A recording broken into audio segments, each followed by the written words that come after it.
Então,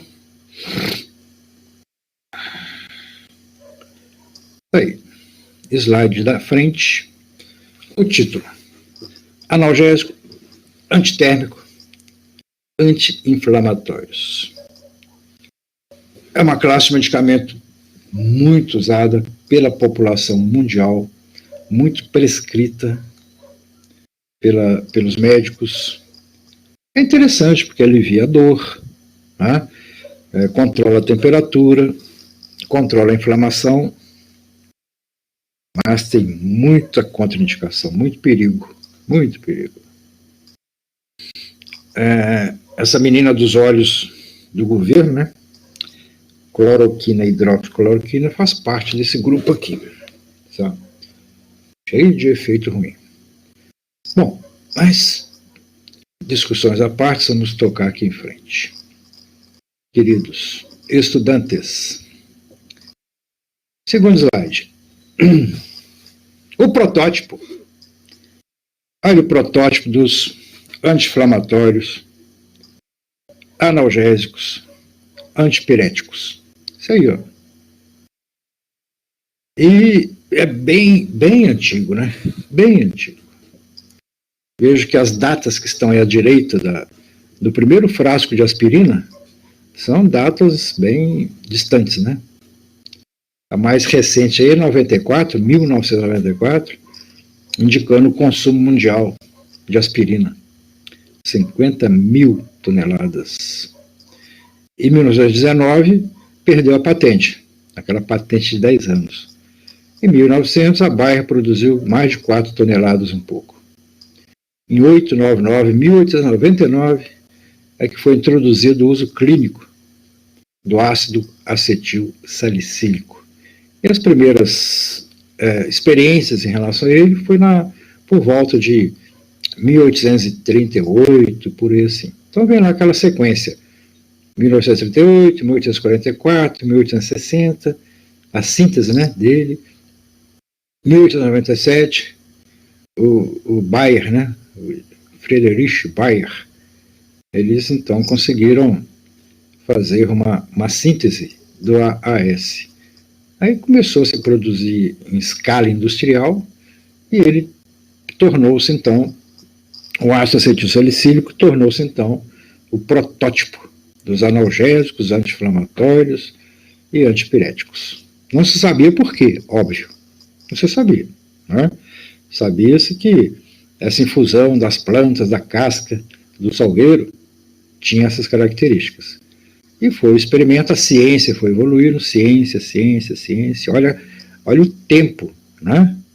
Lá de 1838 até um uso maciço dele. Mais de 100 anos, tá? Até que ele fosse atingisse a população toda. Mas fica aí o registro, né? Da aspirina, o primeiro frasquinho de aspirina, cá está, bem antigo mesmo. O nome, né? O que quer dizer o nome dele? Acetil, né? Relacionado com ácido salicílico. Esse espir da flor do salgueiro, que leva esse nome, e o IN relacionado a novos medicamentos. Então, será aspirina. Essa é a base do nome desse fármaco tão utilizado. E bom, é um bom fármaco, né? Não é um fármaco ruim, não. E aqui nós temos o que nos interessa mesmo, né? Que é essa farmacologia da dor e da inflamação, que é um pouco diferente da farmacologia, da fisiopatologia da temperatura, que é o próximo slide.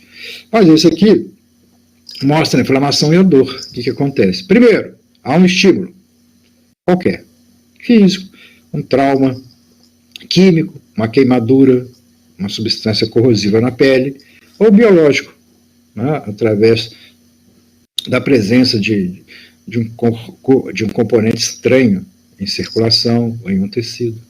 Então, esse estímulo lesivo que machuca de uma forma ou de outra provoca, então, a liberação celular de uma série de enzimas e neurotransmissores e mensageiros, ativando também o sistema de complemento.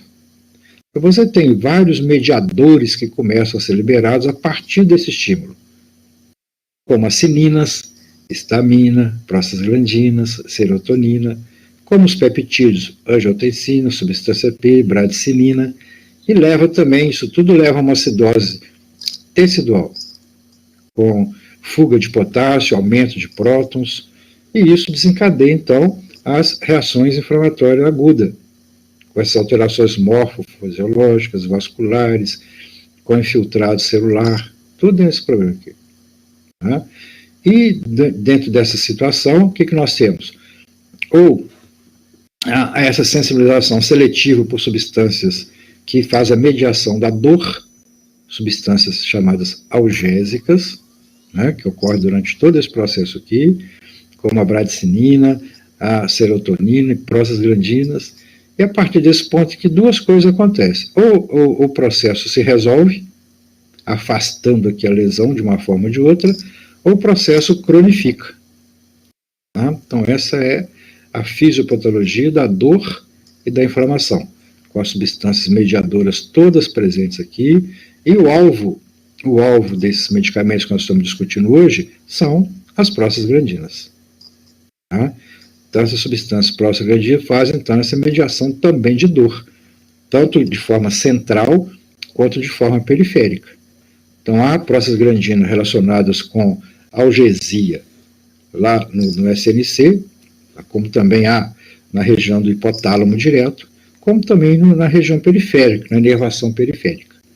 Essas prostaglandinas que fazem essa mediação são essas marcadinhas aqui, né? A PGI2, a PGE1, a PGE2. Então, dessa maneira, ocorre, então, a sensação de dor e a sensação da inflamação. A dor, muitas vezes, é provocada através de uma despolarização dos neurônios nociceptivos, como veremos aqui a pouquinho, por causa de potássio, por causa de prótons, e essas moléculas todos esses mensageiros envolvidos no processo. Ok? No da frente é o que se fala em relação à temperatura. Como é que se faz a regulação da temperatura nesses casos, né? Então você tem os pirógenos, tá, que pode ser a partir de um micro-organismo qualquer, um pedaço de bactéria, um pedaço de vírus, ou leucócitos, pedaços de leucócitos, pedaços de outra célula sanguínea. Então, nós temos aqui esses tais geradores de calor, que podem ser exógenos ou podem ser endógenos. Então, esses pirógenos, essas moléculas estranhas, é que vão, então, incentivar, estimular o hipotálamo, o termostato hipotalâmico. Né? E esse termostato hipotalâmico responde, de novo, prostaglandinas, catecolaminas, aquelas sininas todas que a gente viu lá atrás, né? Serotonina, histamina, e também a acetilcolina. Tá? E o centro termorregulador hipotalâmico, estimulado por essas substâncias que são pirógenos, ou endógenos, ou exógenos, respondem, tá? Alterando o fluxo sanguíneo para aumentar a temperatura interna, alterando o trabalho das glândulas sudoríparas, mexendo na ventilação pulmonar, de modo a procurar adaptar a temperatura corporal ao que vai acontecer. Né? E os receptores cutâneos também fazem parte desse processo de regulagem da temperatura corporal. Mas os pirógenos fazem uma grande interferência no processo. É a partir dessas substâncias estranhas que vai o início do processo para regular a temperatura corporal, para mais ou para menos. O antitérmico, por exemplo, ele regula o termostato hipotalâmico para baixo, apesar de ter um pirógeno. Então, como ele regula o termostato hipotalâmico para baixo, o corpo começa a trabalhar naquela temperatura mais baixa. Ou seja, é o termostato hipotalâmico que está fazendo toda a diferença para regular isso aí. Tanto é que eu tenho algumas classes desses medicamentos que podem ser antipiréticos ou não, depende. Né? Depende da classe do medicamento, já que essa atividade de controlar a temperatura é uma atividade central, né? lá no cérebro, não é periférica, é central. Então tem uns desses medicamentos que vão trabalhar de forma central e outros que vão trabalhar de forma periférica, apenas, depende. Tá? Depende do que eu estou falando. Muito bem, na sequência, temos aqui essa cascata dos eicosanoides, né, que representa o alvo dos anti-inflamatórios. Então, de onde que eles vêm? Lá do fosfolipídio de membrana, lá na membrana celular. Então, lá tem os fosfolipídios, né, ácidos graxos com fosfato e uma cadeia carbônica de 18 até 20 carbonos, e lá eu tenho o ácido araquidônico, certo? Então, a enzima fosfolipase, A2, retira lá da membrana celular um ácido araquidônico, que está lá, simplesmente tira de lá, não vai fazer falta não. Faz lá o ácido araquidônico. Tá? Esse ácido araquidônico foi lá, e lembre-se, lá da bioquímica, né, para que a gente possa sintetizar o ácido araquidônico, nós temos que ingerir aqueles ácidos graxos essenciais. Lembra que a gente não é capaz de sintetizar alguns dos ácidos graxos. E o precursor de ácido araquidônico é um ácido graxo essencial, que são o linoleico e o linolênico, presentes em grande quantidade em óleos vegetais. Tá? São 18 carbonos, 2 duplas, tá? 18 carbonos, 3 duplas. São os ácidos graxos essenciais. E a partir deles é formado o ácido araquidônico incorporado na membrana, e a fosfolipase A2 libera esse ácido araquidônico para as duas enzimas presentes nas células. Todas as células têm as lipoxigenases e as ciclooxigenases, conhecidas como COX. Certo? As lipooxigenases, elas convertem o ácido araquidônico em alguns intermediários até chegar na classe dos leucotrienos, que também é um eicosanoide. Só que os leucotrienos estão associados com reações alérgicas, com a liberação de histamina, com o aumento da permeabilidade vascular, diferentemente da ação das COX, da ciclooxigenase, que transforma o ácido araquidônico em prostaglandinas. Além dessas duas prostaglandinas básicas, temos também na derivação delas os tromboxanos, duas outras prostaglandinas diferentes das anteriores, e a prostacyclina, a PGI. Então temos as prostaglandinas, tromboxano e prostacyclina, e do lado de cá o leucotrieno. Tá? Os anti-inflamatórios que a gente vai estudar bloqueiam essa via aqui, ó, de cá. Então, um anti-inflamatório não esteroidal, como a gente vai ver, não é prescrito, não funciona no caso de um processo alérgico. O processo alérgico é do lado de cá, ó, leucotrieno. Esses anti-inflamatórios inibem essa enzima, COX, não inibem essa enzima, as LOX, certo? Ah, mas e aí, como é que eu faço? Eu tenho outra classe de medicamentos contra a inflamação, tal, que são os de natureza corticoide. Tá? Então, os corticoides, por vez, já inibem cá em cima, ó, inibem a formação do ácido araquidônico. O corticoide bloqueia essa via aqui. Como o corticoide bloqueia essa via, ele bloqueia a formação de todos esses mensageiros aqui. Ó. Então, com corticoide não tem leucotrieno, tromboxano, prostaglandina, prostacyclina, está tudo bloqueado, cá em cima. Tá? Então, são medicamentos mais perigosos, né? Porque é um bloqueio completo de tudo. Tudo. Tá? E veremos que esses componentes todos aqui, tromboxano, prostacyclina, prostaglandinas de vários tipos, têm várias ações fisiológicas fundamentais, que você já deve ter estudado em alguma outra disciplina, né? E sabe que né, é complicado você ficar bloqueando por grande tempo essas moléculas fundamentais para o funcionamento da célula. Tá? Tudo bem. Então, esse aqui é o mecanismo básico deles, ó, que vale para qualquer um. Qualquer um. Certo? Inibição periférica e central, certo? As duas inibições, periférica e central. Aí varia um pouco pelo fármaco, tá? Uns ficam na periferia, outros vão para o SNC, depende um pouco. Okay? Por exemplo, o paracetamol.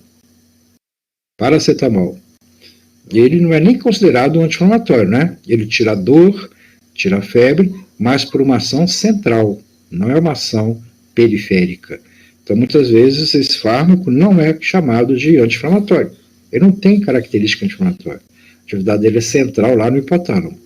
Mas, tirando o paracetamol, os demais, Novalgina, AS e outros mais específicos, agem simplesmente assim, inibindo a COX, diminuindo a biossíntese e liberação dos mediadores de inflamação, de dor e de febre, que são as prostaglandinas.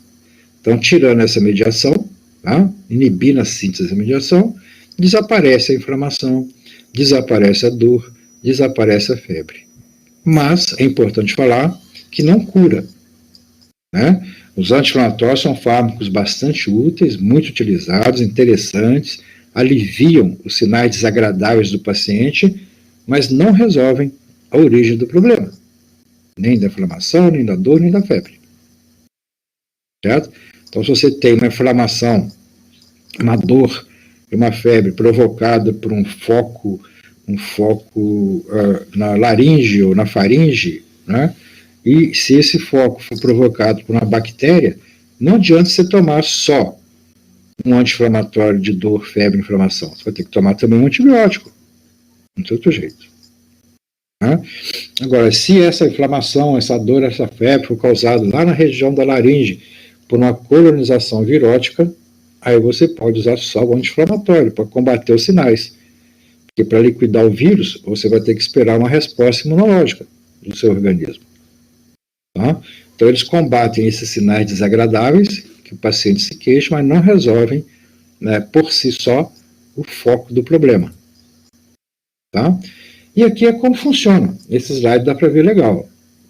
Aqui é o neurônio nociceptivo. Né?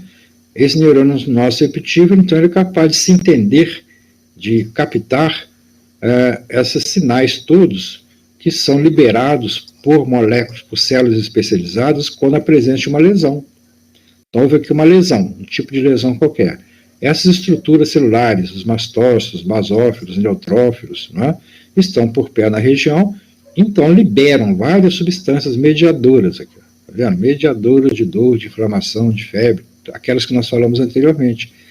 Essas substâncias são captadas por esse neurônio nociceptivos, relacionados com dor, com inflamação, e por inversão de polarização de membrana, levam o sinal até o cérebro, até o cérebro central, para ver o que vai fazer. Vamos fazer uma vasoconstrição? Vai aumentar a temperatura? O que vai acontecer em função dessa lesão que houve aqui? E coloca esse mesmo neurônio, coloca também em circulação várias outras substâncias, principalmente a substância P, que vão então se comunicar com tecidos ao redor, tecidos adjacentes, né? E substância P também estimula mais ainda essas células intermediárias a liberar esses mediadores todos aqui, né, que estão envolvidos aqui no processo. Certo? Então, esse seria o processo do neurônio da dor, do neurônio nociceptivo, e leva essa informação ao central, ao SNC. O SNC toma uma ação física contra essa lesão aqui, né? Ou seja, se doer, o camarada tira a mão, se houver um sangramento, começa aqui um processo de tamponar aquele sangramento, tá? Então, são os neurônios que sentem a dor, os neurônios nociceptivos. Ok? Mecanismo de ação anti-inflamatório é o de sempre, cara, tá? Bloqueio da formação de prostaglandina, inibição da COX. Inibe também a liberação da histamina. Outro autor trabalhou nisso aí. Diminui a migração de polimorfo nuclear e monócito. Outros autores também trabalharam em cima. Mas é ponto comum, né? Bloquear a PG, inibir a histamina, diminuir a migração de polimorfo nuclear para diminuir a inflamação. Seria uma coisa bem pacífica no meio, né? Analgésica, bloqueio da formação de PG, certo? Inibição da COX, autores de novo. Alguns grupos saem fora disso aqui, né? Os fenamatos, mas que não usa muito mais não, tá? Mas de qualquer jeito fica aqui no PG, bloqueio da formação da prostaglandina, na ação analgésica, né? Na ação antitérmica, bloqueio da formação de prostaglandina, inibição da COX. Então vejam, a PGE, né? ela modula a regulação de temperatura relacionada lá com o termostato hipotalâmico. E são trabalhos bem antigos, né? Ou seja, a COX, ela foi conhecida, né? A COX 1 principalmente, já há umas boas décadas, né? Então a indústria farmacêutica já vem trabalhando em cima de moléculas capazes de trabalhar o sítio ativo da ciclooxigenase já há algum tempo direitinho, tá? Então vamos ver uma coisinha aqui para frente que fala sobre isso também, que é esse slidezinho aqui, ó. Aqui está, meninos. Aqui está a COX, certo? Aí olha aqui, ó. COX 1, COX 2. A COX 2 tem um local de sítio ativo bem diferente da COX 1, tá vendo? COX 2, COX 1, COX 2, COX 1. Um espaço um pouco maior de ligação aqui, o que fez com que pudéssemos ter fármacos só para COX 1, fármacos altamente específicos para COX 2. Então essas duas classes aqui, ó, de inibição de COX. E aqui ao lado, eu coloquei dois mecanismos do AS, né? O protótipo dos anti-inflamatórios, com a estrutura dele aqui, ó, né? O ácido acetil salicílico. O acetil está aqui, né? E aqui é o ácido salicílico. Ácido acetil salicílico. Está ele aqui, bonitinho. E o que acontece? Uma vez que o indivíduo ingere, você prescreve o AS, o que acontece aqui? Qual que é o procedimento normal? Né? Acontecer essa desacetilização aqui, ó, formando um acetato, tira o grupo acetil daqui, desacetila, certo? Uma cearase desacetila, né? E esse grupo acetil, ele então é transferido para a COX. Então a COX está lá, recebe esse grupo acetil, que foi com essa desacetilação, e quando a COX recebe aqui no sítio ativo dela, o AS é COX-1, né? COX-1. Aí o acetil entra aqui no sítio ativo dela, aqui, ó, bloqueia aqui o sítio ativo é a entrada aqui, ó, tá vendo? É um canal aqui. Bloqueia aqui a região do sítio ativo, ligando a um determinado aminoácido de arginina, da cadeia, da proteína que está fazendo essa enzima, e, consequentemente, o ácido araquidônico não entra. Está fechado o canal. O araquidônico não entra, dessa forma aqui. Se o ácido araquidônico não entrar, a COX-1 não consegue formar prostaglandinas, conforme aquele slide lá de trás. Então, funciona assim, dessa forma aqui. Tá? E essa inibição aqui provocada pelo AAS, essa acetilação da ciclooxigenase provocada aqui, ó, ela é irreversível. Uma vez que o acetil ligou aqui, ligado ficará. Por isso que o AS é considerado muito tóxico em doses elevadas. Ele vai bloquear muita COX, muita COX. Certo? Aí o cidadão vai ficar dependendo da COX-2, mas a COX-2 não é expressa tão intensamente quanto a COX-1. A COX-2 é mais expressa num caso de agressão, numa injúria ao organismo, e expresso constitutivamente em alguns tecidos apenas. A COX-1 é expressa constitutivamente o tempo todo, de modo a permitir a formação de prostaglandinas, prostaciclina, tromboxano. E ela aqui é mais presente no caso de um processo inflamatório. Tá? Então, essa inibição irreversível aqui é provocada pela aspirina na COX-1, certo? Na COX-1, é que pode provocar toxicidade exagerada com o uso continuado dele, tá? Em grandes doses. E uma vez que ocorre essa desacetilização aqui, ó, tira o grupo acetil, desacetila via água, é a forma que o ácido salicílico que vai ser eliminado, vai embora.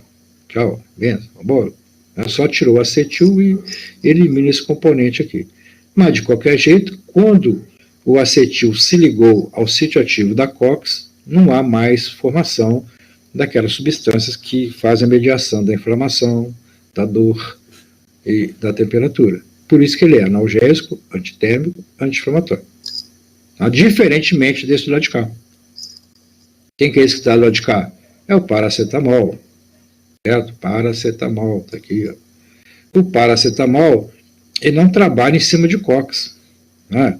O paracetamol é trabalhado pelo P450, certo? O P450 tem ele aqui, ó, de função mista, transforma nesse intermediário aqui, ó, bastante tóxico, bem tóxico, esse bichinho aqui, e para eliminar esse bichinho aqui, o fígado tem que gastar glutationa com ele. Gasta glutationa, liga glutationa nessa forma e ela é eliminada, sem toxicidade. Se não houver glutationa disponível, vou ter essa substância intermediária aqui, essa outra aqui, que é muito, muito, muito, muito, muito tóxica. Certo? Então, tem que pegar essa toxicidade aqui e transformar ou num glicuronidídeo ou num sulfato, de modo a evitar a formação dele sozinho dessa maneira que está aqui. E isso faz com que o fígado gaste muita glutationa. Por isso que se fala que o paracetamol é hepatotóxico, porque ele consome as reservas de glutationa do fígado. E você se lembra que a glutationa representa o nosso poder redutor, né? Associado ao NADPH. Então, NADPH e glutationa, lá no fígado principalmente, é que faz acontecer as reações de redução. Então, o paracetamol gasta o nosso poder redutor. E gastando ele de forma exagerada, isso pode provocar lesão hepática importante, né?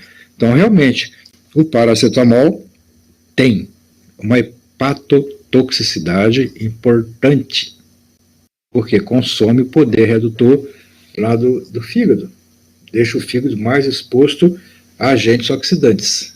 Está vendo como é que os mecanismos são diferentes? Dessa forma aqui, tá? E o paracetamol, por sua vez, não é chamado nem de anti-inflamatório, porque ele não tem característica inflamatória. Ele não faz a inibição desses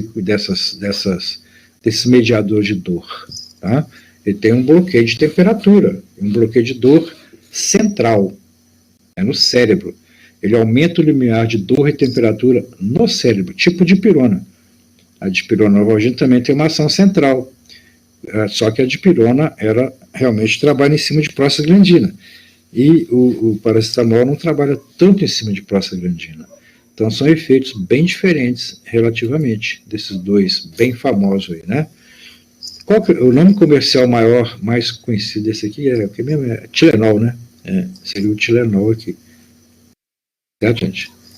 Então esses dois aí são bem utilizados, né? Bastante utilizados, né?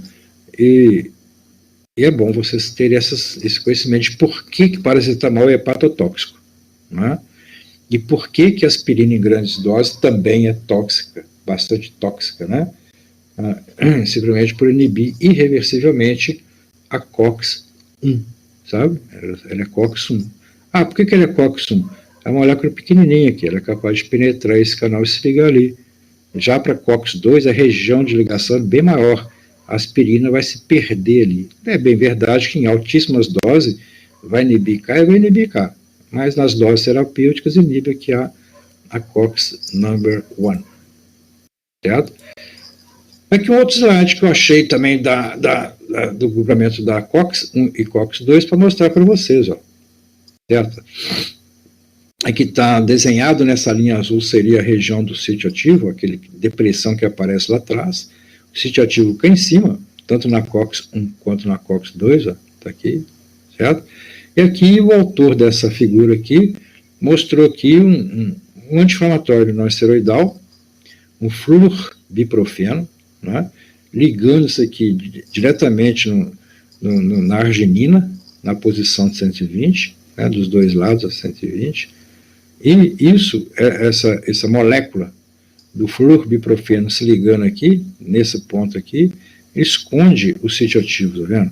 O ácido araquidônico, que é um ácido grande, né, tem 20 carbonos, ele é dobrado com a cadeia dobrada, ele não consegue acessar o sítio ativo para bloquear esse sítio ativo aqui. Tá? Então, se o ácido araquidônico não chega aqui, não vou ter prostaglandina, prostacyclina, tromboxana, porque o sítio está bloqueado por essa molécula aqui. Tá? Essa molécula aqui desse fluorbiprofeno, que é um parente do ibuprofeno, né? É o mesmo grupamento químico. Então ele serve como inibidor de COX-1 e COX-2, ó, mais porque ele consegue bloquear dos dois lados, porque ele liga aqui, né, nesse ponto aqui, e também não consegue passar, ele bloqueia as duas COX, tanto a COX-1 quanto a COX-2. Tá? E daí? E daí que quando ele bloqueia a COX-2 também, né, tem um efeito diferente. Né? Quando bloqueia a COX-1 é uma coisa, quando bloqueia a COX-2 é outra coisa, como veremos daqui a pouquinho. Então, gente, aqui esse slide mostra na região de sítio ativo, de COX, né, um fármaco bloqueando o acesso ao sítio ativo, impedindo que o precursor de eicosanoides, de prostaglandinas, acesse o sítio ativo. Então, funciona dessa maneira. Tem que bloquear esse trecho aqui. E veja que é um bloqueio que o fármaco não ocupa o sítio ativo. Não está ocupando aqui, não. O sítio está ali. Chegar ao sítio que está complicado. Tá? Chegar até ele que está mais complicado. Então, são fármacos de natureza reversível. Com o passar do tempo, essa ligaçãozinha aqui vai ser desfeita, né? Com esse aminoácido aqui, essa ponte salina vai ser desfeita, e essa molécula que está bloqueando o acesso vai se retirar. Consequentemente, ou se dá outra dose, ou o efeito cessa daquela moléculazinha. Tá? Então, vai funcionando dessa maneira aí. Ok? Então, a ciclogenase, aquelas duas ali. A COX-1, constitutiva, certo? Essencial. Uma enzima essencial, constitutiva. A maioria das células e dos tecidos a possuem. Expressam seu gene. Para quê? Produzir aquelas moléculas sinalizadoras, as prostaglandinas, que mantêm função fisiológica. Como veremos quais são as funções delas, são muitas funções. Tá? Agora, a COX-2. COX-2. Formação induzida por processo inflamatório, com fator de necrose tumoral e interleucinas, né, que faz essa indução no processo inflamatório. Mediam também inflamação, dor e febre. Mas é também constitutiva. Exclamação. Certo? Por que eu botei essa exclamação? Porque achava-se até alguns anos atrás que ela não era constitutiva. Ela só aparecia num processo inflamatório. Só era induzida por um processo inflamatório. Aí o pessoal fala, olha, beleza, se só acontece um processo inflamatório, um anti-inflamatório tem que ser um fármaco para inibir ela, a COX-2, que seria presente apenas no processo inflamatório.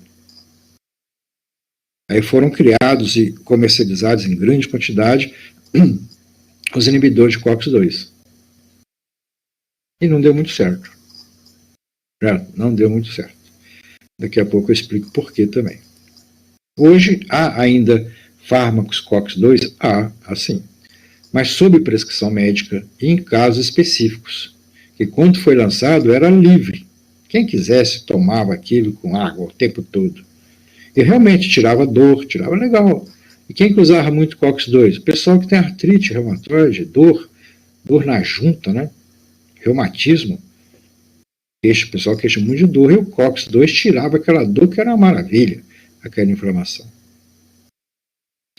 Mas com o uso continuado, o pessoal foi morrendo de acidente vascular. Até o pessoal, mas por que esse povo está morrendo?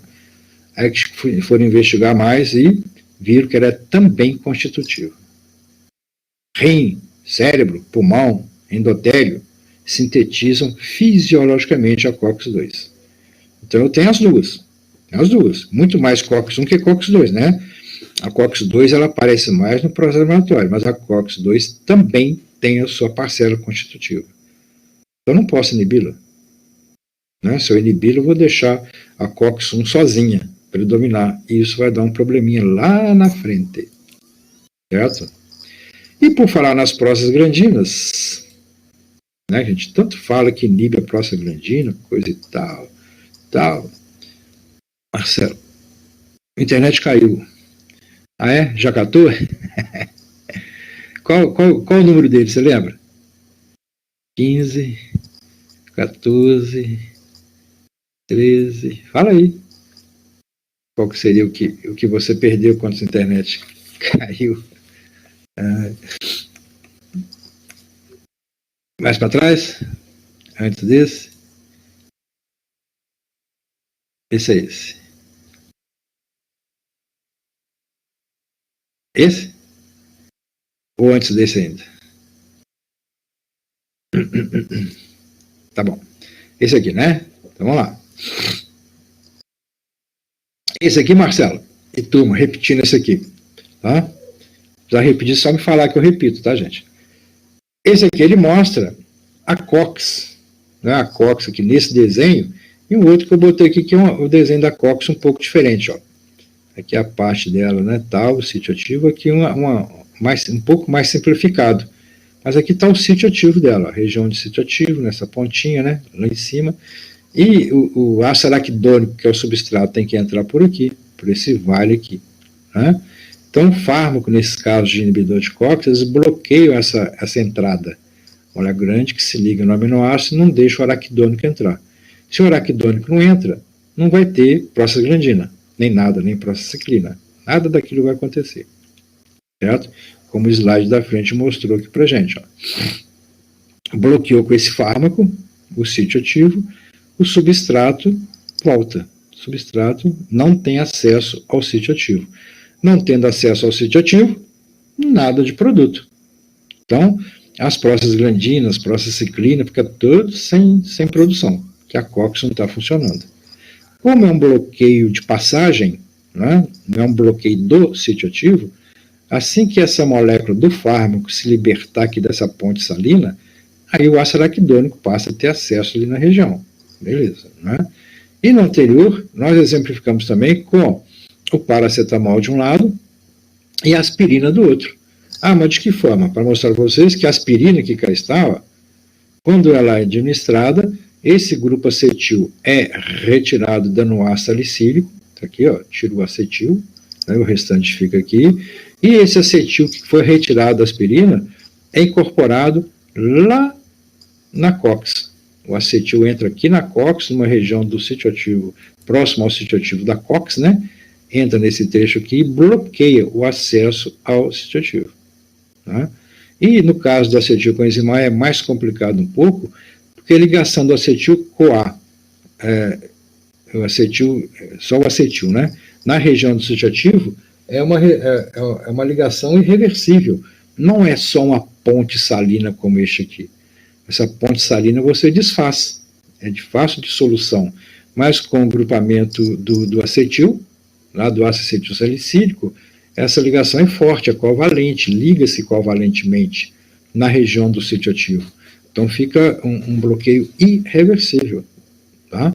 Então ele pode ter o quê? Ele pode ser muito complicado em altas doses, ou seja, ele pode bloquear irreversivelmente uma grande quantidade de unidades da COX, levando a situação a uma meio crítica, né, pela não produção dessas moléculas sinalizadoras, as prostaglandinas, prostacyclinas, etc. Diferentemente do paracetamol. Né? O paracetamol, para ser eliminado hepaticamente, ele consome a glutationa do fígado, em doses terapêuticas.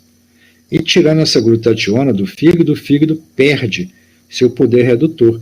E se tiver uma dose muito alta de paracetamol, aí que não vai ter glutationa para poder ligar, fazer esse derivado aqui relacionado para ser eliminado sem toxicidade.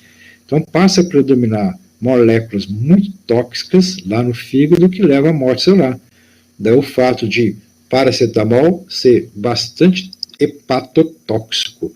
Como eu já fiz um experimento uma vez aí de TCC, onde os ratinhos ficaram todos com icterícia, depois que submetidos a uma dose mais alta de paracetamol para eles, no experimento de 60 dias. Então, não é teoria, né? Não é teoria. O paracetamol tem uma característica hepatotóxica intensa, diferente da dipirona. A dipirona pode ser alguma alteração sanguínea? Pode, sim, pode, né? Mas é menos grave do que essa ação hepatotóxica de paracetamol. Então, esse negócio de dipirona proibido nos Estados Unidos, que não sei o quê, não quer dizer que os Estados Unidos é bom né, para fazer isso, não. É uma coisa meio econômica. Simplesmente porque a Novalgina de pirona é de patente alemã, né, da Rest, e o paracetamol é de patente norte-americana. Como o pessoal lá é muito bairrista, o pessoal proibiu de vender dipirona nos Estados Unidos para poder vender paracetamol. Mas no fundo, paracetamol é bem mais tóxico do que a dipirona. Tá? Tanto é que a dipirona é comercializada normalmente na Europa, né? Talvez também porque a Rest é alemã, é comercializado aqui na América do Sul, América Latina, sem problema nenhum. Então, gente, paracetamol mas não é, sabe? Além do paracetamol não ser considerado um anti-inflamatório. Ele é antitérmico e analgésico, mas não é anti-inflamatório. Não tem ação anti-inflamatória. Não tem ação anti-inflamatória. Tá? Já a dipirona tem ação anti-inflamatória, analgésica e antitérmica. São medicamentos diferentes. Certo? Marcela, era isso, Marcela? O slide da frente você pegou? Tá bom. Então, vamos voltar onde nós estamos, né? Já falamos a COX-1, a COX-2. Chama atenção de novo, que ela é constitutiva também. Também. Não é só a COX-1, não. Tá? E as prostaglandinas. Nossa, mãe, aí que é coisa que não acaba mais, né? Coisa que não acaba mais. São moléculas fantásticas, produzidas a partir da ação da COX. Certo? COX-1, COX-2. Então tem tudo isso aí, ó. Estimulação da agregação plaquetária, tromboxano. Inibição de agregação plaquetária, prostacyclina, PGI. Relaxamento muscular, PGE, PGI, contração, e vai por aí afora. Proteção de mucosa gástrica, prostacyclina, PGE1. Tá? Aqui, esse papo aqui de proteção da mucosa gástrica foi o maior incentivo para fazer inibidor de COX-2, né?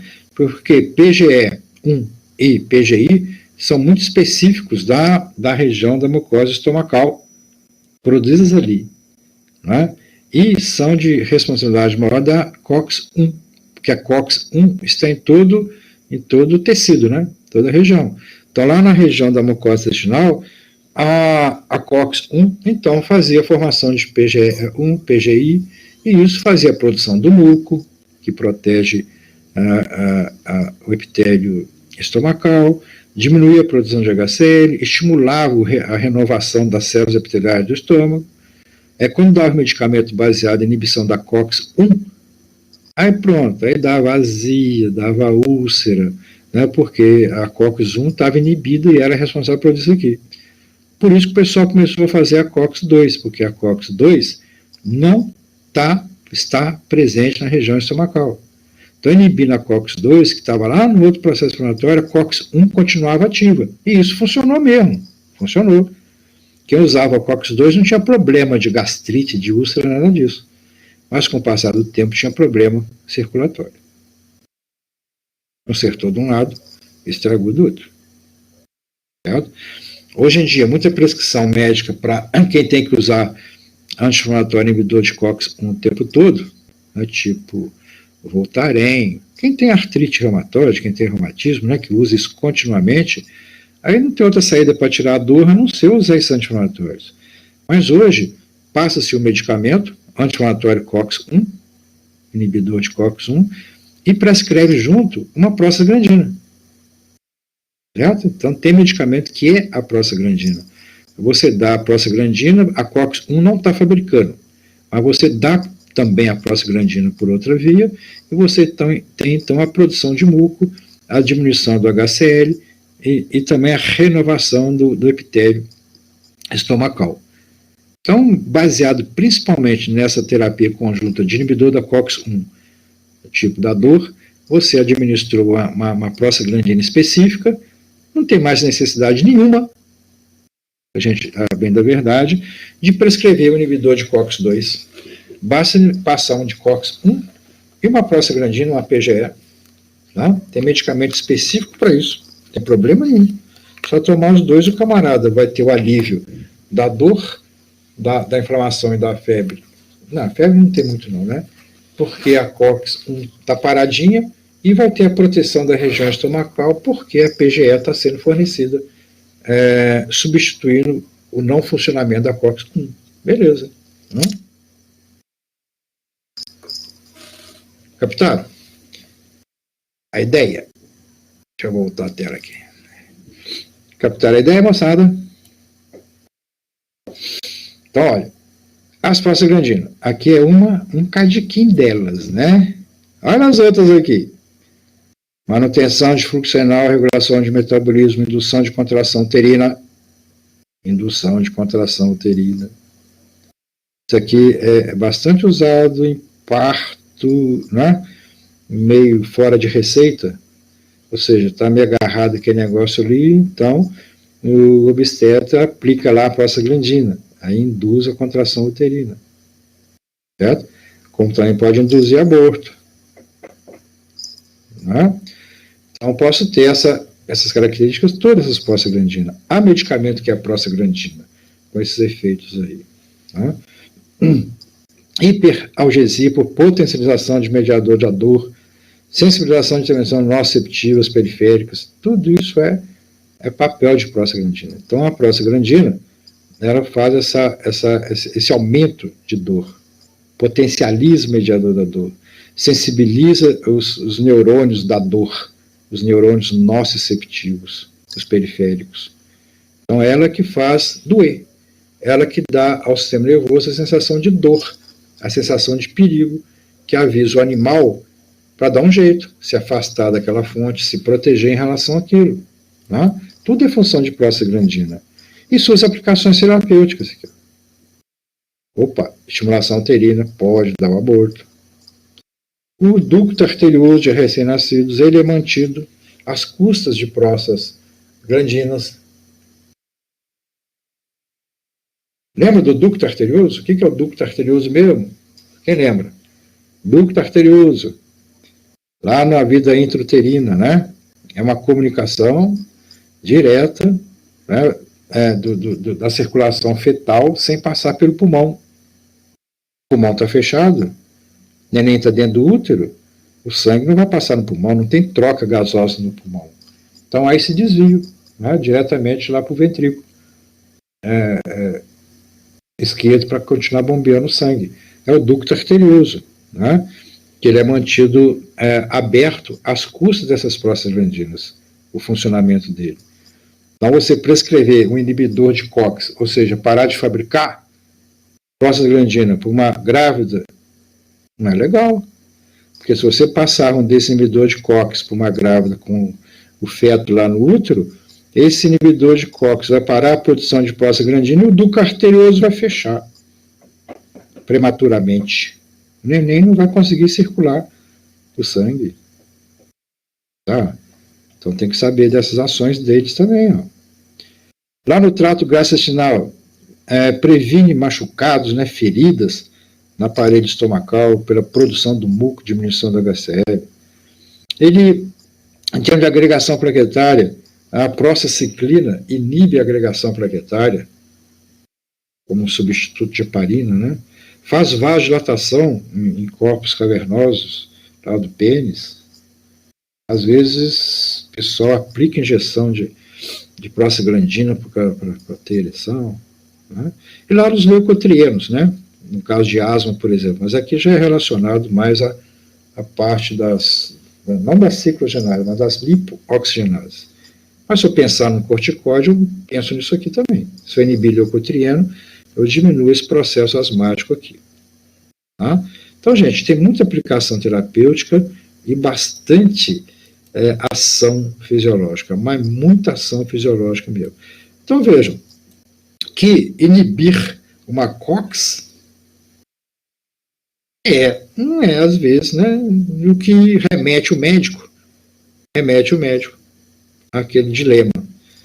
Vou receitar ou não vou receitar? O que eu faço? O paciente está com dor, inflamação, está queixando aqui comigo. Então vem a regra de ouro da prescrição de anti-inflamatório. Anti-inflamatório dessa natureza. Qual é a regrinha de ouro? É prescrever a menor dose possível para usar pelo menor tempo possível. Por quê? Porque ele alivia os sinais, mas não cura nada. Não é? Então você vai dizer, olha, meu filho, você vai tomar um comprimido de ibuprofeno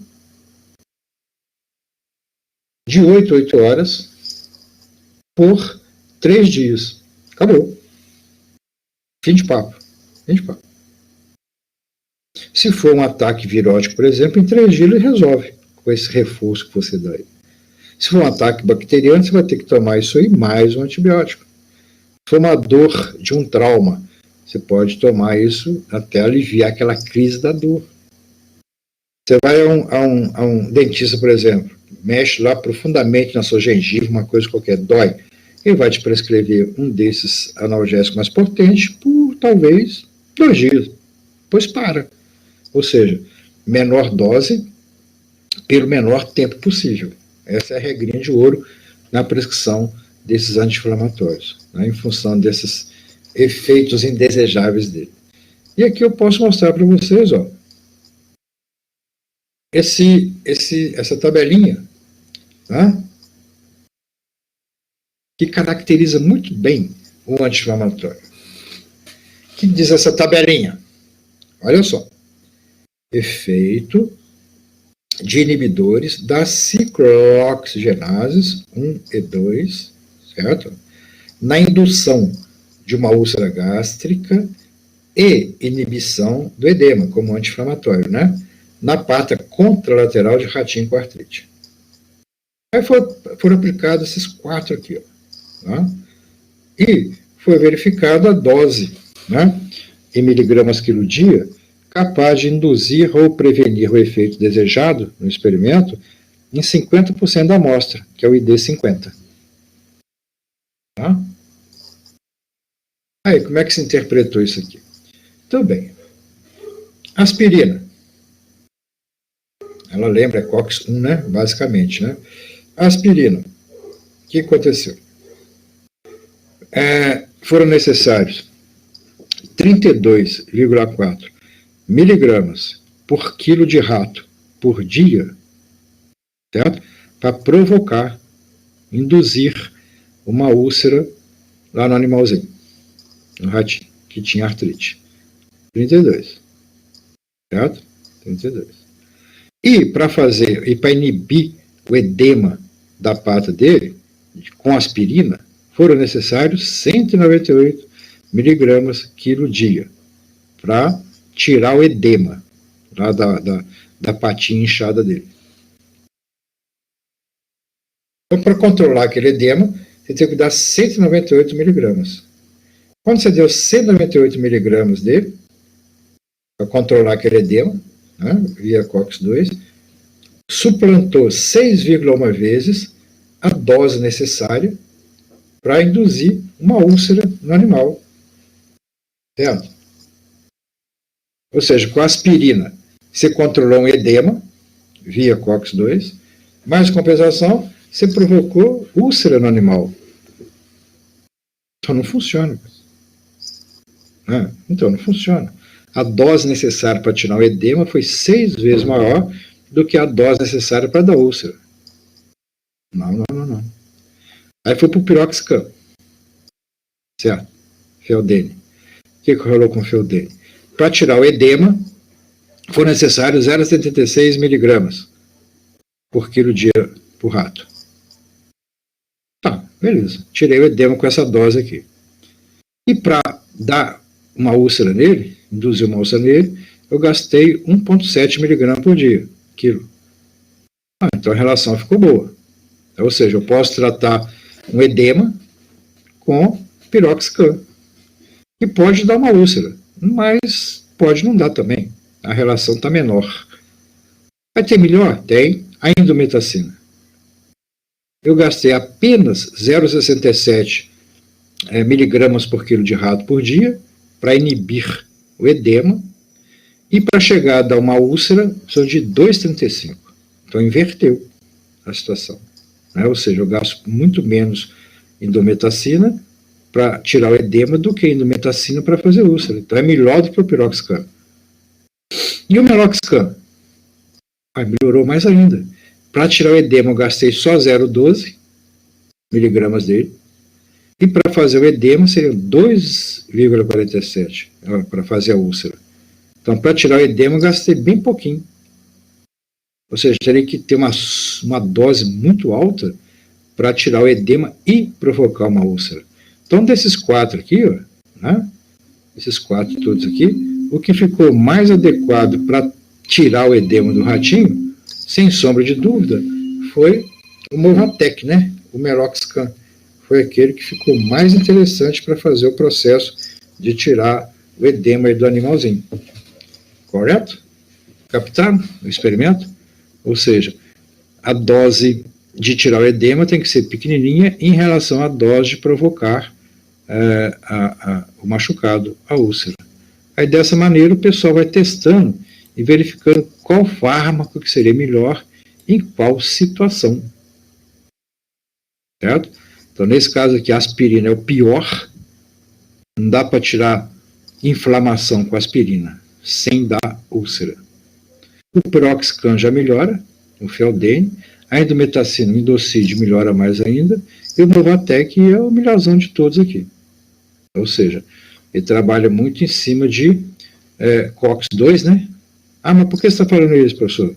Porque lembra, qual que é a COX protetora estomacal? É a COX-1, não é a COX-2. A COX-1 que é expressa o tempo todo na região estomacal para produzir as prostaglandinas relacionadas com a produção do muco, diminuição da secreção de pH e renovação do epitélio. É a COX-1, certo? A COX-1 que faz isso. Então, nesses casos aqui, aquele anti-inflamatório que fosse meio misturado, né, tivesse mais para COX-1 que para COX-2, seria mais interessante nesse caso aqui. Então, o Meloxicam foi aquele que mais interferiu no edema, ou seja, em cima da COX-2, que era uma inflamação, né? E nem mexeu lá na COX-1. Ele é um inibidor, não vou dizer totalmente seletivo, né? Mas ele é mais COX-2 do que COX-1. Então, ele mexe nas duas. Então, é a molécula capaz de entrar naquele sítio ativo da COX, dos dois lados, na COX-1 e na COX-2. Captaram? Tudo bem. Tem um outro gráfico aqui na frente para a gente ver também, ó. Esse outro aqui, ó. Aqui. Comparação de seletividade de anti-inflamatório contra as COX em micromolar. E uma razão entre as duas, COX-2 e COX-1. Tudo bem. Vamos ver quem é que temos aqui. Temos aqui, vamos pegar um que a gente conhece. Não é? É aquele mesolida. O Scaflan. O velho e bom Scaflan. Que era o mais prescrito no SUS e nos postos de saúde até um tempo atrás. Depois o pessoal parou de prescrever nimesulida e passou a prescrever ibuprofeno. Então o ibuprofeno hoje é o mais prescrito. Tirou a nimesulida. Mas por que será, hein? É só olhar aqui a tabelinha. Né? Só dar uma olhadinha aqui nessa tabelinha de experimento aqui, ó. Analisando uma por uma. Aqui é a seletividade do índice IC50, né, 50% da amostra, em micromolar. E uma razão entre eles aqui. Né? Então, o Piroxicam, por exemplo. Piroxicam gasta 0,00005 micromolar, né, em termos de seletividade, para ocupar COX-1. E 0,3 para ocupar o COX-2. Certo? COX-2. Então, ele é COX-1. Né? Então, na indometacina, 0,028 micromolar para COX-1 e 1,68 para COX-2. 60 vezes, mais ou menos. Também ele gasta muito menos dele para pegar a COX-1 do que a COX-2. Vamos para o ibuprofeno. 4,85 para COX-1, 72 e pouquinho para COX-2. 15 vezes. Ele pega o COX-2? Pega. Pega sim. Mas numa dose 15 vezes maior do que para COX-1. Vamos para Meloxicam. 4,8 micromolar para COX-1, 0,43 para COX-2. Opa! Ixi!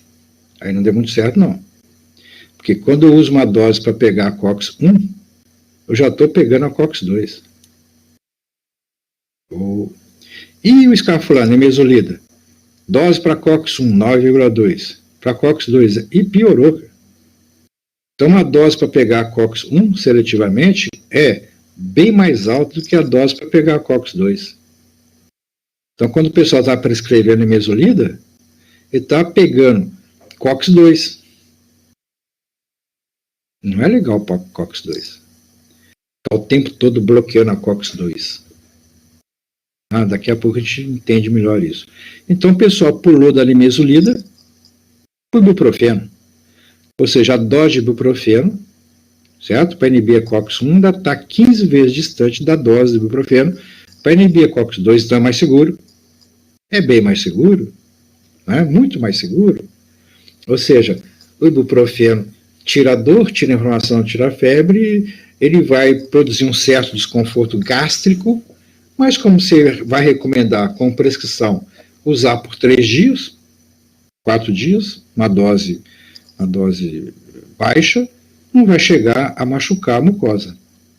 Né? Para dar uma azia, mas não vai dar uma situação tão forte quanto a nimesulida, certo? Que vai inibir uma dose bem mais alta para fazer o processo dela e vai pegar a COX de uma maneira bastante intensa. Então, essa é a razão que a ciência, que o receituário no Brasil abandonou o Scaflan e abraçou o ibuprofeno. Certo? Eu posso também passar para Feldene, por exemplo, Piroxicam. Pode, mas o Feldene tem umas ações indesejáveis, né, outras, que o ibuprofeno não traz. O ibuprofeno é mais moderno, né? Mas em termos de não querer quase que efeito nenhum, seria melhor um Feldenezinho aqui. Mas eu vou ficar de ibuprofeno, que na somatória, o ibuprofeno é mais interessante do que o Piroxicam, certo? Então é isso. Dá para entender legal, né? Esses procedimentos todos. Aí agora que a gente fala a classificação dos AINES. Quero que eu botei entre parênteses. Antes da COX-2, lembra que COX-2 fez um divisor de águas entre esses anti-inflamatórios, depois que o pessoal começou a morrer? Então, antes, como é que era classificado os anti-inflamatórios? Como derivados. Derivado ácido carboxílico. Aí tinha esse monte aqui. Esse é o protótipo, né? Derivado do ácido propiônico. Aí vem ibuprofeno, naproxeno, cetoprofeno, todos aqui. Fenoprofeno e suas doses. Depois de fenamatos, esses 2 fenamatos, ácido mefenâmico, né?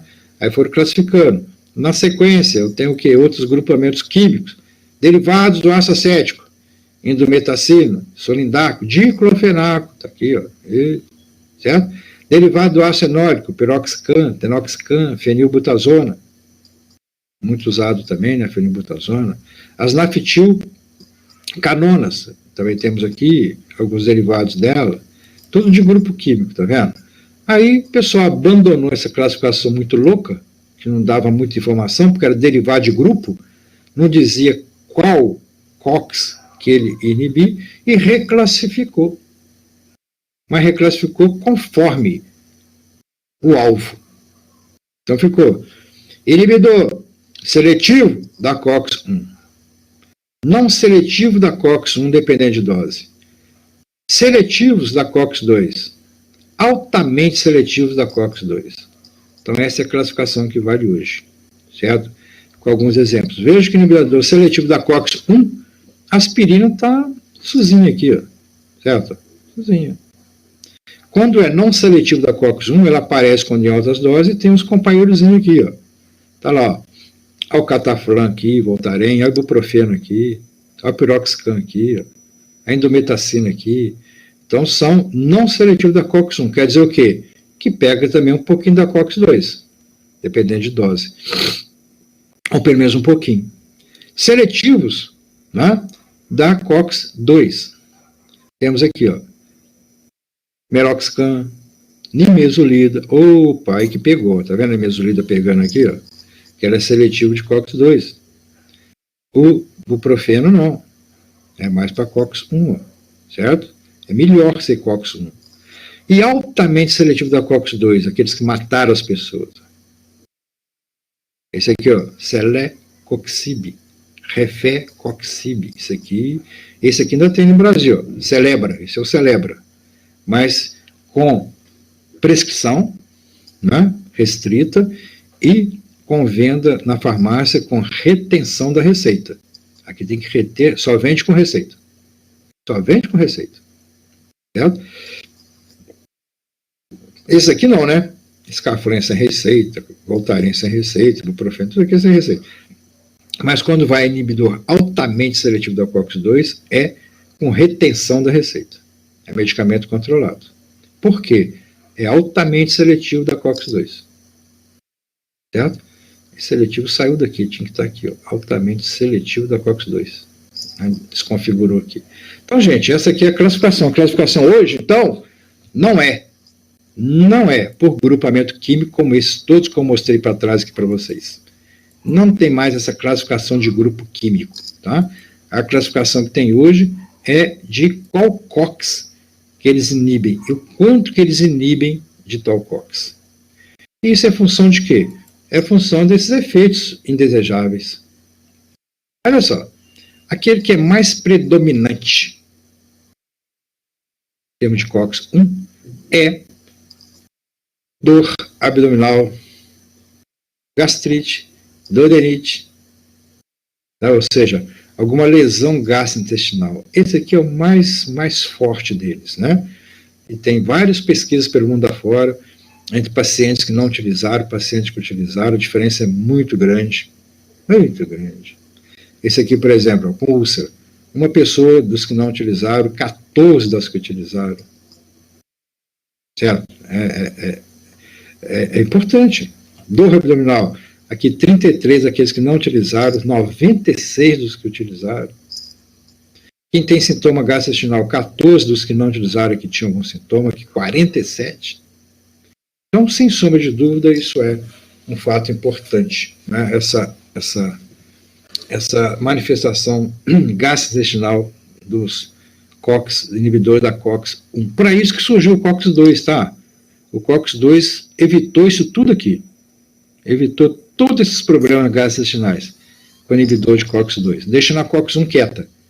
É a COX-1 que protege essa região toda aqui, em função da expressão do seu gene nas células estomacais. E a COX-2 não interfere. Tá? Então, inibindo a COX-2, deixando a COX-1, isso aqui sumia. Mas aí é o outro problema que a gente vai falar daqui a pouquinho. Certo? Aí nós temos aqui, ó, né, doses deles, nome comercial que eu botei aqui para vocês. Não que alguém vá decorar essa coisa aqui, né? É só para consultar uma hora. Nimesulida, né? Nome que eu botei aqui comercial, botei Nimeflan, mas tem Scaflan também, tem um monte de flan. Uma dose preconizada. O Celebra, né? Uma dose preconizada. Então, eu fui colocando aqui para ninguém guardar, que ninguém decora essas coisas, não. É mais para ter conhecimento, né? E aqui nós colocamos também efeitos colaterais. Mais frequente. Isso aqui é uma quantidade doida de efeito colateral. Assustador. Gastrointestinal, desconforto, vômito, diarreia, retenção, uma coisa louca. Sabe? As contraindicações são enormes. E aqui embaixo coloquei as substâncias que trabalham com esses efeitos colaterais e contraindicação dos pirazolônicos. Dentre eles, a velha e boa Novalgina. Está aqui. Né? E fui fazendo esse apanhado em alguns lugares mais aqui para frente. Aqui já entrou nos derivados de parabinofenol, uma farmacocinética, efeito farmacológico, uma contraindicação, alguns, Aldescon, acibalena, Tilenol, paracetamol, por aqui. Aqui, ó, insuficiência hepática, renal, típico aqui do velho e bom paracetamol. Tá? Para vocês terem noção dessa complicação que é. As feniacéticos, como o Voltaren, Tandrilax, Artem, Cataflan, certo? Então tem sangramento, ulcerações, lá no GI, certo? Um pouco de toxicidade hepática, aumento de transaminase, quer dizer que está destruindo célula do fígado, Né? Outros aqui que nós temos aqui. Quem são esses aqui? Esses aqui são do indol, certo? Indol, indocide, indometacina. Olha só, que desgreta, que coisa horrível que é isso aqui. Doença psiquiátrica não pode usar, porque você tem distúrbios psiquiátricos. Claro, é central, né? Ele é de ação central também. Tá? E vai por aí afora. Os propiônicos, naproxeno, ibuprofeno, o profenide, o artril, o motrin, tá aí, ó. Cheio de porcaria também. Cheio de efeito colateral. Danado. Danado. Então tá valendo a regra de ouro. Oxicam, piroxicam, meloxicam, feldene, tilatil, cheio desses efeitos todos aí. Né? Mais aqui, fenamatos, anemia hemolítica, certo? Esses bichinhos aqui, ó, Ponstan, as meninas usam muito Ponstan para dor de cólica, né? Cólica menstrual. Mas é uma vez só a cada 20 e poucos dias, vai, né? Vai. Mas tem lá seus efeitos, né? Os efeitos. Mas o que? Ácido pirrocético, tometim, etodolaco. E esse negócio não acaba. Não acaba, sabe? É uma loucura. Butanona, butanona lá vai embora. E vai pegando, o bicho vai pegando. E vai embora por aí. Assim. Catadolon. E vai escaflando de novo com anemesolido. Toxicidade hepática, renal. Alguns efeitos bem específicos, né? Mas eu não sei se vale a pena você pegar nesse efeito, porque de qualquer jeito é efeito ruim, né? Específico, muito danado, muita coisa mesmo, para vocês tomarem esse conhecimento aí. Então sempre vai ter uma queixa em relação a esses efeitos colaterais indesejáveis, de tal forma que são tantos e mais tantos, que fica mais fácil o prescritor se preocupar com os principais efeitos adversos. Aí eu coloquei aqui para direcionar nosso cérebro, porque não é possível ficar com aquilo tudo ali para trás. Então, isso aqui aparecem principalmente diarreia, ulcerações, dispepsia, hemorragia por causa de úlcera, falência e disfunção renal, necrose papilar aguda, nefrite intersticial crônica. Isso aqui a gente vai ver lá na frente porque que dá isso aqui, tá? Diminuição do fluxo sanguíneo renal, ritmo de filtração glomerular, retenção de sal e água, inibição da agregação precatária, aumento do tempo de sangramento, certo? Alteração de função renal e hepática, destruição de hepatócito, além de interagir com outras drogas, como falaremos daqui a pouquinho também. Então isso aqui a gente tem que ter em mente. Região gastrointestinal, região renal, região hepática e sanguínea de agregação, além de estar preocupado com as outras drogas. Novamente eu caio na regra de ouro. Menor dose, pelo menor tempo. Exceto aquelas pessoas que têm, por exemplo, artrite reumatoide, reumatismo, que tem que conviver tomando isso todo dia. E vai dando problema. Certo? Vai dando problema. Exige um acompanhamento do médico, de perto, para ver até que ponto o paciente está sendo beneficiado por aquela droga. Certo, crianças? Então, como se diz, chegamos nesse aqui que é um slide chave, que eu vou discutir com vocês. Então diz aqui, ó. Deve ser considerado que a COX-2 é essencialmente, mas não exclusivamente inflamatória. Tecidos como rim, cérebro, pulmão e algumas endoteliais sintetizam fisiologicamente a COX-2. E a COX-2 origina a prostaciclina, PGI-2, que é responsável pela atividade antiagregante plaquetária, papel inverso do tromboxano. E uma vez que grande porcentagem da COX-2 vai encontrar inibida pelo fármaco, a concentração de prostaciclina fica reduzida. O antiagregante plaquetário prostaciclina fica reduzido, porque a COX-2 está inibida. Uma vez que a gente não consegue inibir tromboxano na grande quantidade devido à seletividade de COX-2 e COX-1, a COX-2 não está fabricando a prostacyclina e a COX-1 está fabricando tromboxano. Repetindo, uma vez que a COX-2 está inibida, não está fabricando prostacyclina, e a COX-1 não está inibida, porque é seletivo, então ela está fabricando tromboxano, o que acontece? Redução no tempo de sangramento, coagulação mais rápida, formação de trombos, trombose, acidente vascular, infarto, AVC, AVE, por aí vai. Porque a COX-2 estava inibida. Estava inibida para tirar a dor. Tirou a dor? Tirou. Mas também facilitou a agregação, a formação de trombos, porque a prostacyclina também estava inibida. E o tromboxano da COX-1 estava funcionando. E tem muito mais COX-1 do que COX-2. Então deu problema com esses inibidores altamente seletivos de COX-2. E a prostacyclina é um produto da célula de endotélio vascular, cuja produção é ativada pela COX-2. Efeitos da PGI: potente vasodilatação e inibição da agregação plaquetária e da proliferação do músculo liso vascular. Você tira a PGI, a prostacyclina, atrapalha tudo, não vasodilata, facilita a agregação plaquetária, proliferação do músculo liso vascular. Certo? Então, concluiu-se que a PGI-2 é um eicosanoide antiproliferativo. E sem a prostacyclina, PGI, feita pela COX-2, há provavelmente a formação de placas no sistema. Então, por isso que os COX-2 caíram em desuso, completo desuso a partir daí. Então, esses ANES, né, seletivos, o COX-2, que a grande vantagem dele é a baixa possibilidade de irritação da mucosa gástrica, porque não pega a COX-1, ela continua trabalhando, fazendo a PGA2, que faz a proteção da mucosa gástrica. E não ocorre nos não seletivos.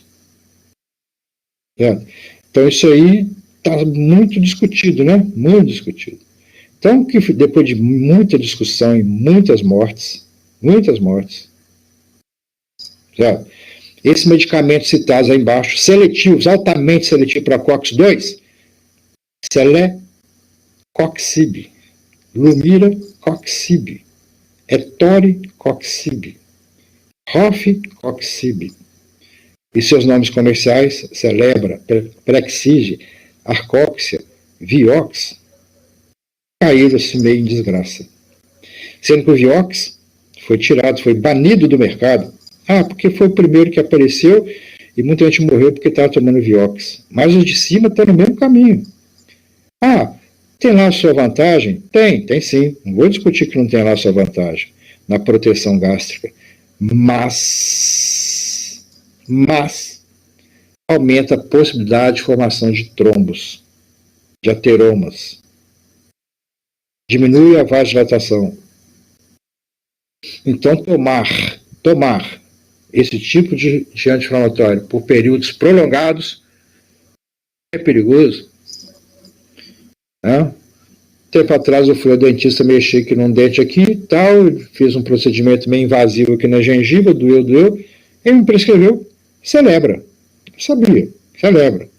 Mas me prescreveu uma caixinha com 3 comprimidos de Celebra, 3 comprimidinhos, para tomar um por dia, da dosagem mais baixa. Pronto, 3 comprimidinhos, dosagem baixa, 3 diazinhos, pronto, fim. Tomei Celebra, não tive nada. Então ele continua tendo sua vantagem. O problema é o quê? O problema é ficar usando esses inibidores seletivos, altamente seletivos de COX-2, como se aspirina fosse. Aí não, aí vai matar. Então, os órgãos de fiscalização acordaram a tempo, né, e colocaram esses medicamentos altamente seletivos da COX-2 sob prescrição médica, com retenção de receita, obrigatoriamente. Aí facilitou, aí ninguém mais morre por conta disso. O pessoal já está mais consciente em relação a isso aí. Aí funcionou, ficou tranquilo. Entenderam por causa do COX-2 e COX-1? Crianças, COX-2 inibido dá alteração gastrointestinal? Não, não dá. Mas diminui também a prostacyclina, ou seja, favorece a formação de tombro e de ateromas. Se eu inibir a COX-1, dá problema gástrico? Por muito tempo dá, realmente dá. Mas eu posso também prescrever junto a prostaglandina E, que protege a mucosa do estômago. Então fica nessa. Ou seja, vocês têm que ter esse conhecimento, né, do que está rolando aí para frente. Aqui, ó, a coisa foi complicando mais ainda, né, porque outras COX foram sendo descobertas. Aí o pessoal ficou perdidão.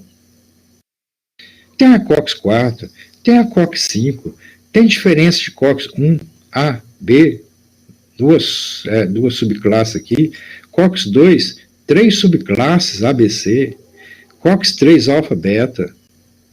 Rapaz, então o pessoal ficou perdido.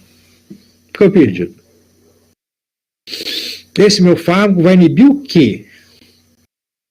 COX-2A, B ou C? Ou todas? Ou será que ele pega COX-3? Rapaz, então não estou sabendo como é que está esse negócio, não. Os pesquisadores falam assim, nossa, tem tanta COX que a gente tem que estudar direitinho para ver o que acontece, que é melhor dar um tempo. Né? Tanto é que o último fármaco que foi lançado em relação a isso aí foi de COX-2. E COX-2 está sob rigoroso controle, o altamente seletivo disso aí. E o COX-1, quando você pega a receita com o médico, é menor dose, menor tempo. Agora, no balcão da farmácia, o comerciante, não o farmacêutico, o comerciante vai te empurrar aquele que der mais lucro para ele. Né? O comerciante não quer saber se vai dar úlceras, o que vai dar, quer nem saber. Ele quer saber quanto vai ficar de lucro lá no caixa dele, o comerciante. Tá? Se você for perguntar ao farmacêutico, ele não vai falar isso não. Ele conhece essas coisas aqui.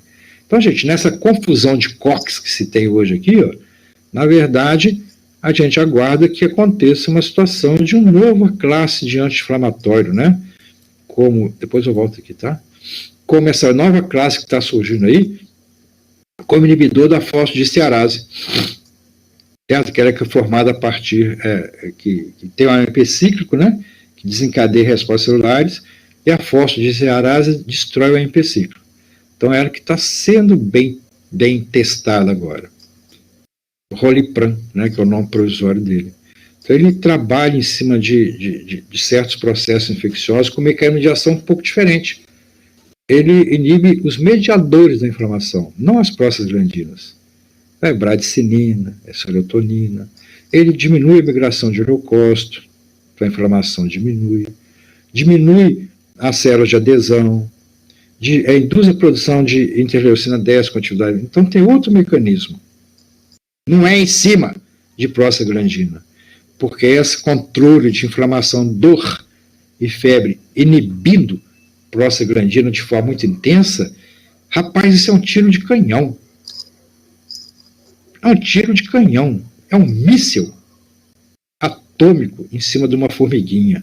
Então, tem-se que procurar dentro da pesquisa um fármaco que controle a inflamação, a dor e a temperatura, mas que seja mais light, que não detone o organismo. Né? Como eu posso mostrar aqui nessa outra aqui. Ó. Olha só isso aqui, gente. Olha aí. Olha o efeito renal. Observe o efeito renal. Acompanhe comigo esse slide. Doenças que levam ao aumento de vasoconstritor. Doença renal, doença cardiovascular, reduz o fluxo. Certo? Uma cirrose, uma nefrose, uma insuficiência cardíaca, um diurético, reduz o volume. Tanto a redução do volume quanto do fluxo renal, provocado por essas situações, levam a uma resposta fisiológica. Aumentar o vasoconstritor. Angiotensina 2, as catecolaminas, né? Adrenalina, noradrenalina, a vasopressina. Hormônio. Vasopressina vai induzir, então, a produção desses componentes todos, de mexer. Aí tá. Se tiver tudo bem, né, o que vai acontecer? Você vai ter que a síntese prostaglandina está ocorrendo normalmente, isso aqui não está interferindo nelas.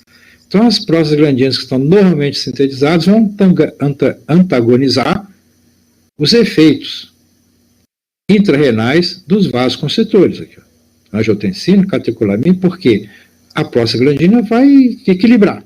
Então, continua bem.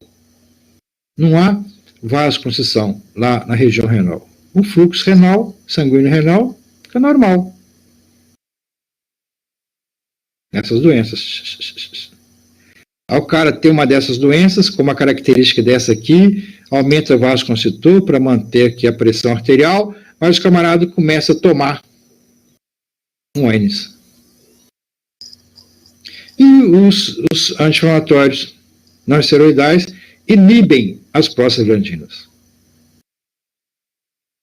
Sem aquelas PG, principalmente a PGI, aí eu não tenho oposição à ação dos vasoconstritores, que estão ali porque está acontecendo isso aqui.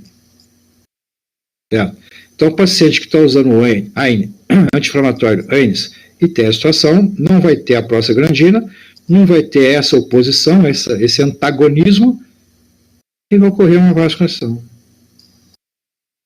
E os rins vão começar a sofrer com aquelas doenças que vão aparecer lá atrás, aquelas lá do slide. Eu chamei a atenção de vocês. Aqui, ó. Necrose papilar aguda, nefrite intersticial, diminuição do fluxo renal e do ritmo de filtração, sabe?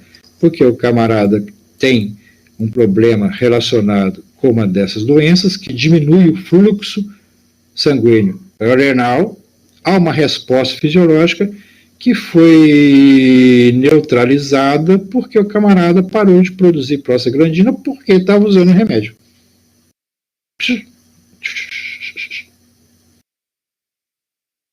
Tá vendo como é complicado? Como é complicado?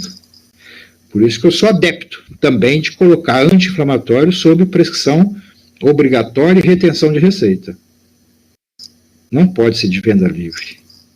Como também antibiótico não é. Porque os danos que ele pode causar são enormes. Enormes, enormes e enormes. E aqui um resumão, né? Mais ou menos o que é bom. Primeiro, vantagem. Vantagem. Aspirina. Baratinha, segura, longo histórico e tal, nas doses terapêuticas, né? Toma 50 comprimidos para tu ver. Você vai inibir reversivelmente suas COX-1. Enrolado. Tá? Outros aqui. Menor irritação do TGI, que com ácido salicílico, né? O diflunisal. Tá, uma vantagem. Certo? Esse grupo aqui, a minha vida maior, administração menor, 1 por dia, 2 por dia. Os ácidos propiônicos aqui, aqueles velhos conhecidos, né? O primeiro aqui, ibuprofeno. Menor toxicidade.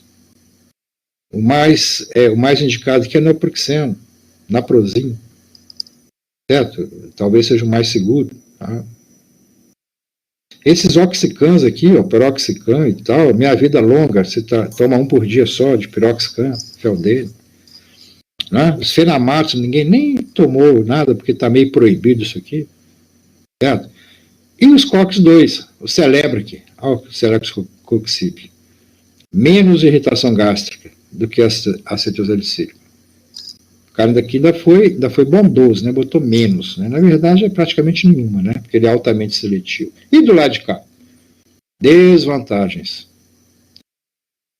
Distúrbios no TGI. Comumente. Certo? Comumente. Aspirina, indometacina. O diflunisal não chega lá na região hipotalâmica para regular o termostato hipotalâmico. Não tem efeito contra a temperatura. Esse grupo da indometacina, né? Muito fortes, forte demais da conta. Distúrbios no SNC são comuns. Depressão, psicoses, com o uso deles. Né? Esse aqui nem é considerado mais ou menos seguro, né? E os COX-2 altamente seletivos, ele botou de exemplo aqui o Celebra, né? Potencial para aumentar infarto e derrame, porque facilita o quê?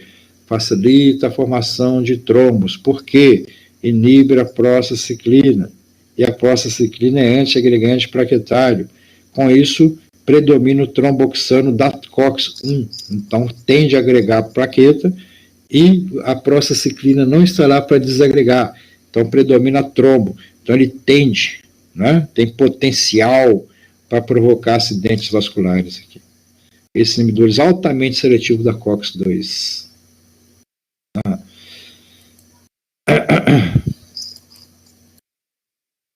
Certo, meninos? Meninos e meninas. Captaram o que eu quis dizer com vocês? Viram os anti-inflamatórios? Viram como é que é isso? Acreditam na regra? Menor dose, menor tempo? Isso que deve permear o raciocínio de vocês quando prescreverem isso aí. Dá para prescrever altamente seletivo de COX-2? Dá sim, né? Pouquinho tempo, baixinha dose, você controla, porque é retenção de receita, dá sim, certo? Não dá problema gástrico, como dá o inibidor de COX-1. Quando você prescrever COX-1 por um período maior, vai ter dor estomacal, pode ter sangramento, o paciente vai queixar disso, tá? Então, antes que ele se queixe disso, fale que você prescreveu para ele um remédio muito ruim, que tira a dor no lugar, mas dá dor no estômago, você já explica para ele. Dona Maria, a senhora usa aqui uns 3 dias e para. Passa disso não, vai dar dor, vai dar sangramento, vai dar úlcera. Então, a grande queixa dos inibidores de COX-1 é gastrointestinal. Mas lembrando que há outras, como aquele slide que eu passei aqui há pouco, acho que é o antes desse aqui, ó, do problema renal, certo? Problema renal, que pode acontecer nessas condições específicas. Então, se você tiver um paciente que você detectou que ele tem uma doença renal, ou cardiovascular, ou tem cirrose, ou insuficiência cardíaca, ou usa diurético com problema de pressão alta, já começa a pensar 3 vezes antes de prescrever para ele um ibuprofeno. Ou prescreva por 3 dias, ou no máximo uns 4 dias. E procure verificar por que está doendo, né? Por que está inflamado. E não esconder isso com um anti-inflamatório desses. Tá? É o que você tem que fazer como médico. Não ficar escondendo. Tá? É procurar resolver o que está acontecendo. E o nosso último slidezinho aqui é a COX de novo. Aí ela aí. Não posso anular essa COX. Não dá para ficar anulando essa COX. Essa COX é fundamental para a minha vida. Eu preciso das prostaglandinas, prostacyclina, tromboxanos. Eu preciso deles o tempo todo. Tem funções importantíssimas, fisiologicamente falando. Então, nesse ponto aí, a farmacologia tem que ir com muito cuidadozinho para que não possa fazer um estrago maior do que a queixa original. Já pensou? O camarada tem pressão alta, está usando diurético, você manda nele um anti-inflamatório, daí a pouco tem uma lesão renal. Sério? Certo? A anamnese serve para isso, para procurar e investigar. E se ele não falou a verdade para você na anamnese, você tem a obrigação de procurar descobrir se ele tem. Existe diagnóstico por imagem, existe análise clínica, laboratório para isso, né? Para você ter garantia de que você vai prescrever um medicamento que não vai causar mais mal a ele. E meninos? Bom, esse é o que eu queria falar hoje com vocês. Alguma dúvida para a gente poder encerrar? Fernandinho, alguma dúvida? Menezes e Rezende, ambas as Fernandas. Fernandinha, e as monitorias? A Fernanda monitora de anatomia, né? Como é que você está fazendo? Você está indo lá na faculdade, dar aula lá? Não, está fechado a faculdade. Ah, é físico? Ah, então tá tranquilo. Online. A Físio 1, né? Do Fred, né? Então tá bom. Ah, na sua sala tem alguém que faz monitoria de anátomo, não tem? Ou já passou? Que dois o quê, menina? Você não é minha monitora, nada? Uai, eu tô sabendo disso não, você é minha monitora? Se eu soubesse, eu tinha passado um monte de trabalho pra você. Ou você é só da Fernanda Ultra? Ou do professor André? Eu creio que você é da Físio 1. Eu sabia que você era monitora, mas eu acho que era da Físio 1. Vamos saber, se mês que vem eu te pego na curva, viu? Semana que vem eu te pego na curva. Ah, Fernandinha. Aí depois você me falou que tinha passado noutra e ia escolher outra. Não foi, não? Disse, não, eu passei também em não sei o que e vou fazer não sei o que. Eu falei assim, ah, Fernanda, faz isso comigo não. Eu falei assim, ah, mas eu não sei o que e tal. Aí você me deixou na mão. Fernandinha, tô brincando com você, tá? Tudo é brincadeira. Ok? Tudo bem. Cadê a outra Fernanda? Tá sumida aí, ó. Fernanda Rezende. Tá aí não? Tô brincando, filha. Tô brincando com você. E a Rezende, cadê ela? Ô Rezende, saiu para tomar um cafezinho, só deixou o paletó aí, né? Penduradinho e foi tomar café, né? Ô Fernanda, desculpa, tava só brincando com você.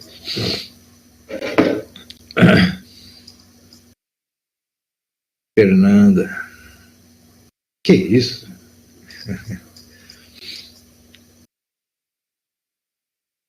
Então, gente, vocês querem alguma perguntinha? Tem alguma perguntinha que eu possa ajudar? Coisa que eu queria de coração que vocês não esquecessem é aquele penúltimo slide, tá? Que isso aqui é muito comum, cara. Muito comum. Quer dizer, esse aqui, ó. Esse aqui é muito comum. Muito, muito, muito, muito comum. Tá? Uma doença prévia ser tratada assim, ignorando essa doença prévia e meter no anti-inflamatório. E essa vasconstrição que leva, no final, leva a um estado de necrose renal. Tá? Então, presta muita atenção nisso. Muita, muita, muita, muita, muita. Tá? Ô, Napoleão, tá quietinho aí também, Napoleão?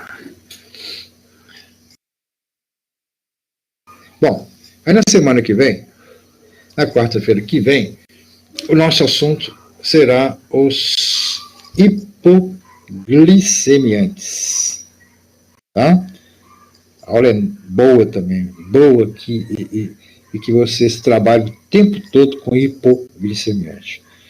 Vamos estudar aqueles protótipos que hoje são considerados uma porcaria, até aqueles mais evoluídos, né? Que por enquanto, pelo menos, não tem nenhuma crítica pesada como esses inibidores altamente seletivos de COX-2, não. Nesses hipoglicemiantes orais tem coisa muito legal e, por enquanto, ninguém está criticando a ação deles, não, por enquanto. Mas esse por enquanto já se vão aí uns 7 anos dos mais modernos, né? E por enquanto está tudo certo. Eles estão funcionando direitinho. Tá? Então, se ninguém tem dúvida alguma, estamos completando aqui nossos 100 minutinhos de aula, 99 minutinhos, para encerrar. Desejar a vocês um bom resto de semana, né? Estamos no meio da semana, já passamos do meio da semana. E recomendar para o pessoal ficar quietinho, né? Cuidando-se, seus familiares, ralhem com seus familiares, vocês começarem a querer achar que não tem mais vírus, né? Que os vírus estão todos aí esperando a gente, não há remédio, não há terapia, cloroquina não é remédio, não há remédio para isso. por enquanto. Não há vacina para isso, por enquanto. Então, a única coisa que nos resta é nos afastarmos o máximo possível de um contato com o vírus. É o que resta. E isso nós temos que depende só da gente. Tá?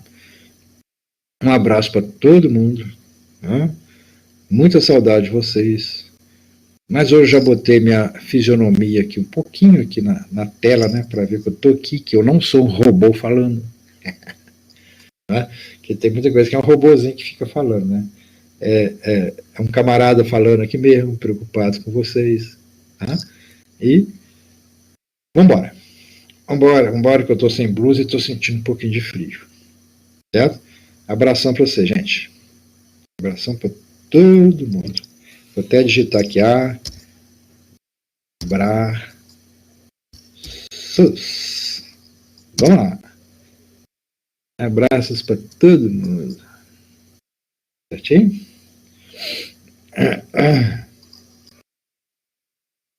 Tá joia. Até mais, crianças. Até mais ver. Até mais.